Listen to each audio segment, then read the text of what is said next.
بسم اللہ الرحمن الرحیم نحمدہ و نصلی اللہ رسول الکریم۔ ناظرین اکرام السلام علیکم۔ طلباء طالبات، 12ویں کی نئی کتاب کے مطابق آج یہ سوال نمبر 2 کی دوسری ویڈیو ہے۔ اس سے پہلے سوال نمبر 2 کی ہم ایک ویڈیو پیش کر چکے ہیں جس میں خواجہ میر درد کی پہلی غزل کی تشریح کی گئی تھی۔ آج کی ویڈیو میں خواجہ میر درد کی دوسری غزل کی تشریح کی جائے گی۔ خواجہ میر درد اردو کے سب سے بڑے صوفی شاعر ہیں، یہ ہم بتا چکے ہیں۔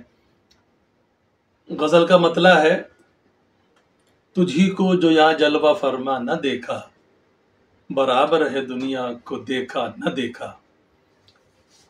جلوہ فرما ظاہر نمایاں، تجھی کو اگر ہم نے یہاں نہیں دیکھا، شاعر کا اشارہ اللہ تعالیٰ کی طرف ہے۔ یہ تصوف کا شعر ہے۔ شاعر کہہ رہا ہے اگر ہم نے دنیا میں آ کر تیرا دیداری نہیں کیا تو پھر تو ہمارا دیکھنا نہ دیکھنا برابر ہے۔ اب یہاں پر سوال یہ ہو سکتا ہے کہ اللہ تعالیٰ کا دیدار ممکن اس دنیا میں ان آنکھوں سے نہیں ہے۔ بے شک یہ درست ہے۔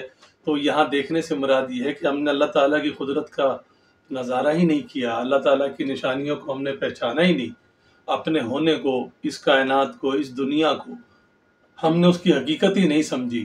تو پھر سچی بات تو یہ کہ ہم دنیا میں ایک لحاظ سے آئے ہی نہیں ہیں۔ تو شاعر یہی کہہ رہا ہے کہ دنیا میں آنے کا ہمارا مقصد یہ ہے کہ ہم اللہ تعالیٰ کی قدرت کو پہچانیں، اللہ تعالیٰ نے جو کائنات بنائی ہے اس کے ذریعے اس تک پہنچیں۔ اسی لیے وہ کہہ رہا ہے کہ ہمارا پھر دنیا میں آنا نہ آنا بیکار ہے۔ تو مرکزی خیال اس کا یہ ہو سکتا ہے کہ شاعر کے خیال میں انسان کی زندگی کا مقصد یہ ہے کہ وہ اپنے رب کو پہچانے۔ دوسرا شعر ہے: میرا غنچۂ دل ہے وہ دل گرفتہ کہ جس کو کسو نے کبھو وا نہ دیکھا۔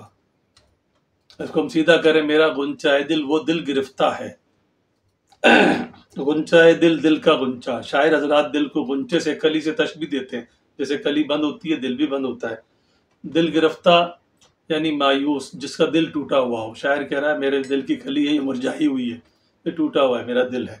وہ ایسا جس طرح کلی کا منہ بند ہوتا ہے، تو اسی طرح میرے دل کا بھی ایک لحاظ سے منہ بند ہے، یعنی میرا دل کھلا نہیں، کھلا نہیں۔ کسو اور کبو پرانی زبان ہے۔ کسو کا مطلب کسی اور کبو کا مطلب کبھی، یعنی کسی، وا کا مطلب کھلا ہوا، ظاہر، نمایاں۔ یعنی لفظی مطلب تو یہ ہوا کہ میرے دل کی کلی کبھی نہیں کھلی، وہ بندی رہی۔ کلی چونکہ مؤنث ہے اس لیے اس کو ہم مؤنث بول رہے ہیں، غنچہ بولتے تو مذکر بولتے۔ تو لفظی مطلب تو یہ کہ کسی نے بھی میرے دل کی کلی کو کھلتا ہوا، کھلتا ہوا دیکھا ہی نہیں ہے۔ مراد یہ ہے کہ کہنا یہ چاہ رہے ہیں کہ میرے دل کی تمنا، میری آرزو کبھی پوری ہوئی نہیں ہے، ناکامیاں، نامرادیاں میرے حصے میں آتی رہی ہیں۔ تو سچی بات ہے کہ میرا دل کبھی خوش نہیں ہوا، مجھے دنیا میں کوئی خوشی کبھی نہیں ملی۔ تو مرکزی خیال اس قسم کا ہو سکتا ہے کہ شاعر کو دنیا میں مسلسل نامرادی ملی یا ناکامی ملی۔ تیسرا شعر ہے: یگانہ ہے تو آہ بیگانگی میں، کوئی دوسرا اور ایسا نہ دیکھا۔ بعض لوگوں کے خیال میں یہ تصوف کا شعر ہے، لیکن ہمیں اس سے اتفاق نہیں ہے، بہت دور جا کے معنی اس کے بنتے ہیں۔ یگانہ کا مطلب تنہا، اکیلا، منفرد، سب سے الگ، سب سے نمایاں۔ بیگانگی کا مطلب اجنبیت، اپنائیت کی ضد ہے۔ تو غیریت دکھانے میں، تو اپنائیت دکھانے میں، بالکل ہی تو بیگانگی دکھانے میں، معاف کیجیے، یعنی غیریت دکھانے میں، غیر ہونے میں تو بالکل ہی ایک ہی ہے۔ تو تیرے جیسا ہم نے دوسرا کو دیکھا نہیں ہے جو اتنی ہماری محبت، اتنی توجہ، اتنے خلوص کے باوجود ہم سے بیگانگی برتتا ہے، ہم سے بے پرواہی برتتا ہے۔ تیرے جیسا تو کوئی دوسرا ہم نے ایسا دیکھا ہی نہیں ہے۔ اس معاملے میں تو بالکل ایک ہی ہے، تو تنہا ہی ہے، تو اکیلا ہی ہے۔ تو اس کا مرکزی خیال یہ ہو سکتا ہے کہ شاعر کا محبوب بے پرواہی میں بے مثال ہے، یہ لاجواب ہے، بے نظیر ہے۔ چوتھا شعر ہے: کیا مجھ کو داغوں نے سروے چراغاں، کبھو تو نے آ کر تماشا نہ دیکھا۔